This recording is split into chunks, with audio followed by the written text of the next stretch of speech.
Hi, my name is Soha and I'm a first year undergraduate student at the Queen Mary University of London and I'm 18 years old. So I do know a little bit about Kabaddi as a sport. I know that it's a contact sport and I also know a little bit about the origin of the sport, in which I believe that it's an ancient Indian sport that originated over 4,000 years ago. Some other things that I know about it is that even though it's a contact sport, it's very different to sports like tennis, badminton, even football, where equipment is required. So COVID has definitely affected sports everywhere, all kinds of sports, contact sports, non-contact sports. Football was affected by COVID, in which, very little football was played in 2020 and for most of 2021. Cricket was also affected, and similarly, Kabaddi as a sport was also affected by the pandemic. And I think that any sort of awareness or forms of promotion to increase education about the sport were probably sidelined when the pandemic happened. I think that a factor that affects the game and prevents it from being played is probably the danger level. I think a lot of people have this perception of Kabaddi as a very dangerous sport, as a very aggressive and hands-on sport, which might deter some people from not only following it, but then also, engaging and participating or playing Kabaddi. So, with regards to specific sports from my country, I don't actually think that there are any.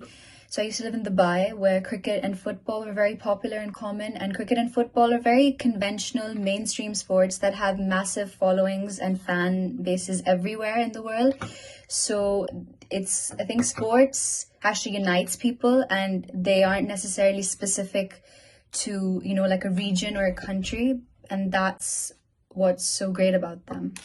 And even now in the UK and in London, particularly, I see cricket and football everywhere. So it's these major dominant sports that, have fans everywhere in the world that you tend to see everywhere, and then as a result also follow them and enjoy them. So I think in order to sort of promote and popularize traditional sports like Kabaddi, I think what you guys are doing is an excellent example, and it's a very good initiative, the initiative that you've taken of Kabaddi Buddies on social media, because I think social media is an inexpensive as well as efficient way to mobilize a community and sort of really create awareness around it. And because this way you can target so many different groups of people, I think it's a great way to sort of just raise awareness and also inform and educate the public about Kabaddi as a sport, so that, that can sort of build an interest over time.